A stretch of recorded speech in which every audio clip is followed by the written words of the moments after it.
So, on another episode of Interview with the Pick Me, the Doormat, and the Homewrecker. Y'all, let's just jump into this. So, this might be the one episode that I actually like Louis again, and I might have a tiny bit of respect for him. It took us long enough. This might be the episode where y'all hate Louis, but this is the episode where I actually like Louis, because this is the first fucking time that Louis is being Louis and being honest. None of that pretentious, none of that I'm better than y'all, none of that spoil shit. Just Louis being authentically Louis. His real self, right? His shadow fucking self. And we also get to see Armand's real fucking self come out. And I'm so glad that these masks came off so we can really get into some things. So we start the episode off with bullshit. So Daniel is sitting at the table with Louis and Armand, and they're talking about how they used to sneak into fucking libraries and look at the fucking stars, and how everybody knows their respected roles now, and that Armand's not more of a dictator, so keep that in mind. And they're gushing, Louis smiling. He's always doing this smile that don't ever reach his fucking eyes, like just pretending that their marriage is not in shambles, and they're trying to appear as a fucking unit. And Daniel is peeping it. He's catching it. He can't fucking stand Armand at this time. And then you have fucking this guy comes in with Real Rashid, and Real Rashid is basically like, you know, the guy is there to do some businessing with Armand. So that man is really going to be Armand's dinner. So he ends up leaving for 2 hours, and basically that's his hunt. And Louis says, yeah, he enjoys his own killings, enjoying the hunt, yada, yada, yada. So Daniel takes this as an opportunity to be like, okay, bitch, your man gone. You could drop the fucking charade, because we all know that Louis, when you get around your man, because you're a fucking pick me, you like to act fucking different and throw your fucking friends under the bus. So we get an extended scene from the bar scene. So like, this makes me really happy because it gave everything I gave. Like, everything I said mostly in my prediction before episode 5 rung true. So basically, Daniel and Louis get back to the apartment. So before they get back to the apartment, Daniel and Louis have this very lesbian type of energy of, girl, you're cute, I'm kind of living for you, you're living for me. Like we're two bad bitches linking up. We could really be besties, but if we drunk enough, we might end up fucking or whatever. It is what it is. So Louis takes this opportunity to really drop the mask. He kind of lured Daniel into the apartment like a rat with cheese. But he did it with drugs. So he basically lures Daniel back into the apartment with fucking drugs and the promise of sex, only to drop that fucking charade and basically trap Daniel in the house for a therapy session and a trauma dump. It's all really cute. It's all really funny. And Louis takes this as an opportunity to have a fucking friend, because that's really what he wants, is a friend and somebody that will fucking hear him out.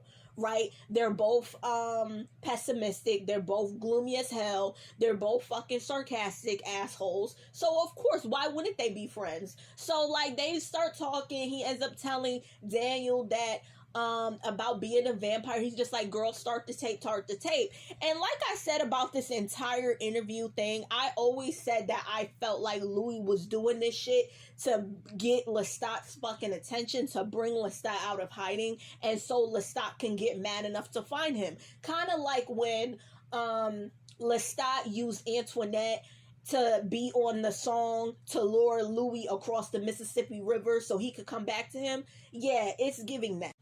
So they start kikiing, and Louis starts dragging the fuck out of his ex Lestat, and he start going off like, girl, he wasn't even that.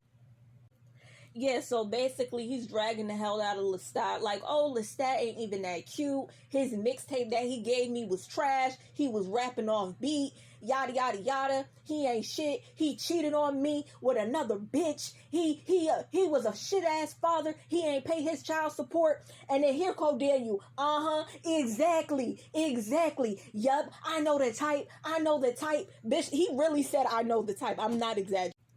So they're basically coked off the fucking Henny and all this other shit. So then you start dragging Lestat as well. He was like, girl, you don't need him, yada, yada, yada. He ain't shit, this and that and the third. And Louis had to turn around and pause for a little bit. Like, hold on.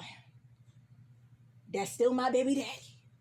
And he had that pause like, hold on, that's still my man. Hold on, you going a little too hard. He was like, you going a little too hard. And then he was like, you know what? No. You right. Like he needed the affirmation to like say that, yeah, Lestat ain't shit. Like he needed to hear that out loud. And it was just real fucking funny. So he starts getting into the story about Claudia, and then they start talking about Lestat some more and how he was going to sit on the bench and kill himself. And as he telling this story, then you like coked out and he like, nah, girl, you was about to end it all. He was like, over a man? Hell fucking no. He was like, you are kind of a little pathetic. I agree with your daughter. Like, you was kind of tripping. And then Louis started getting offended, like, well, bitch, what you talking about?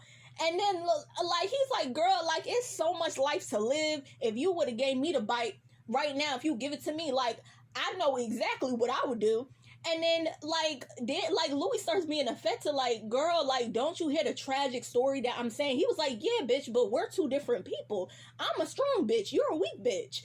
And then they start getting into it, and he's like, girl, like, what the fuck? They start getting into it, y'all. So, like, Louis jump up and bite the fuck out of Daniel neck. So now Daniel bleeding. And then he starts drinking Daniel's blood. So now as he's drinking the blood, he starts getting intoxicated off the Henny and off the Coke and off the Percocets.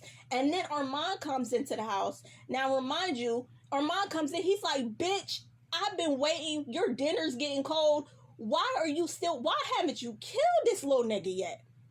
The neighbor saw me. It's getting suspicious. I had to drag the neighbor in. I have to clean up your fucking messes. You out here moving sloppy and all that. I agreed to this fucking open relationship because I thought it would save our fucking marriage and yada yada yada.